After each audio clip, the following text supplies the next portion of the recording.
Okay, it can be very difficult to try to use somebody else as a proxy for political gain in a simulation of legal process or in a long-term frame job associated with securities fraud. That could include insurance fraud or pension fraud.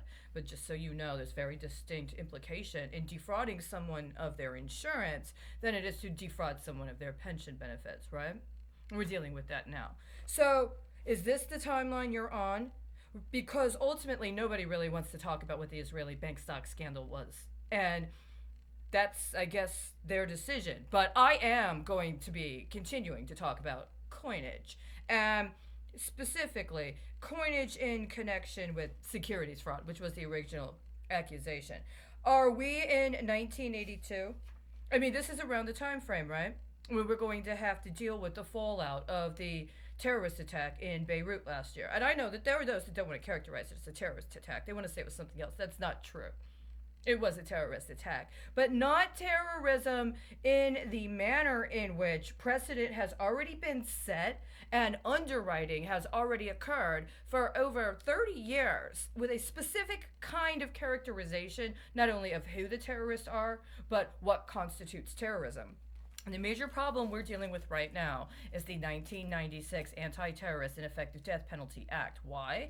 Well, because there were certain versions of the legislation before it actually got passed. And the actual version that ended up getting passed was under the authorship of Joseph Biden, who's now the president, right? But the version prior to the one he got passed under his name was under somebody else's name, right? Yes, it was. And that also fits into this pattern, including a pattern associated with coinage and some of the problems we're having right now with coinage, right? Yes, it does. So, corollary to this is the fact that I and Rayford Allen were authors of an article published in Streetwise newspaper during a time frame wherein there was a trial of a Palestinian American who had been kidnapped by the FBI. And we talked about it like that then, right? Secret rendition, illegal detention. He was kidnapped by the FBI, taken somewhere, secret. This was before September 11th. And the major problem was that they tried to use in the court proceeding against him a confession that had been tortured out of him when he was arrested in Israel. He was arrested and he was tortured by the Shin Bet in Israel. They tried to prosecute him. They had to throw out the effort to prosecute him based on the fact that the confession had been tortured out of him. It didn't have legal standing in Israel, but somehow they tried to compel legal standing in the United States as part of his prosecution. Now, at the time, it would seem somebody made a bet that they were willing to sacrifice the precedents associated with the trial of Mohammed Salah into some sort of dark market economy that has persisted to this day while they focused on what? Well, not prosecuting pension fraud, right? And now we are where we are, which brings up Mr. Morgenthau. I contend that his death involved foul play, but more than that, he presided over a court that, among many other things, heard the case or was involved in the case Sharon versus Time Inc. Why is this of concern? Because I have in my evidence, by the way, a Time magazine that identified persons of the year. It had a picture of Jamal Khashoggi on the cover and listed 52 murdered journalists in what I said was an index. They created an index of murdered journalists in order to engage in acts of strategically coordinated securities fraud. And guess what? My theory absolutely pans out. And it has this whole time, and you know it. And this is directly connected to the abuse of the judicial process regarding the special tribunal between the United States and Iran that was presided over by members of the international legal community that has been used in strategic acts not only of defamation, but nuclear terrorism. The question then becomes, well, who are the terrorists? And that's exactly what the question is now. But there's a bigger problem. having to do with pension fraud. And the refusal to prosecute pension fraud, corollary to the refusal to address the fact that there had been insurance fraud involved with defrauding the terrorism risk insurance program since September 11th.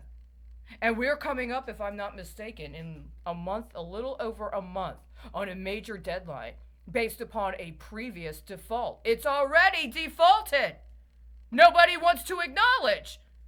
Did you really think that all the machinations that were set up by Joseph Biden as part of his private hedging strategy with all of the others that had their private presidential hedging strategies that allowed them to consolidate all that they had stolen from everybody else in order to cover up for their crime spree would be enough to cover the default on the terrorism risk insurance program?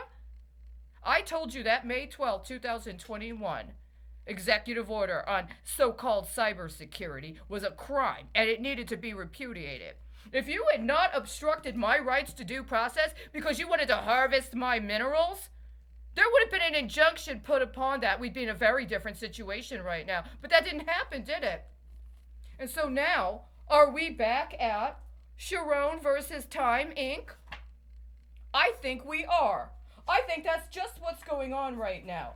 And what does this say? Well, I'll tell you one thing it says.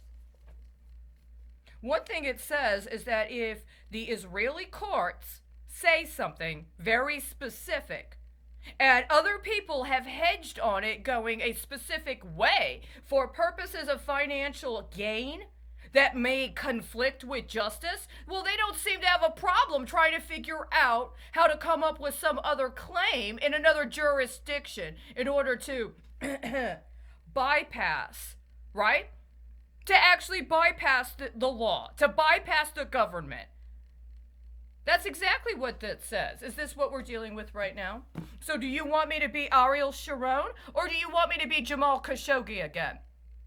Why were the people who worked on the publications I used to work for, why did they allow for there to be intentional misrepresentations of the work that I did for their publications that as of the last time I checked and over the course of checking for the last 3 years have persisted?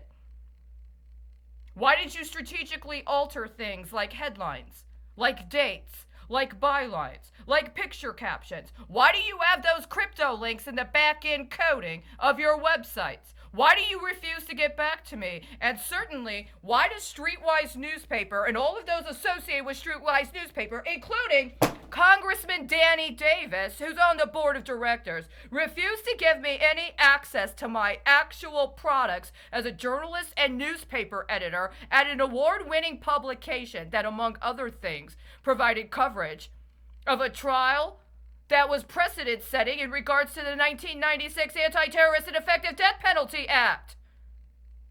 This is a very appropriate question right now. As a matter of fact, it's the only question that really, at the end of the day, seems to make sense.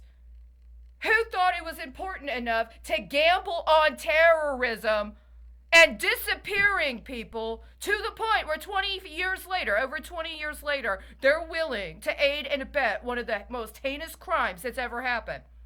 We're coming up very, very soon to September 11th, 20 years later. But before that happened, there was already a notice. There was already an understanding.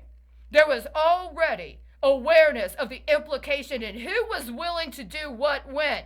You can't say you didn't know. And 20 years later, I'm sorry, you still have not eliminated the evidence.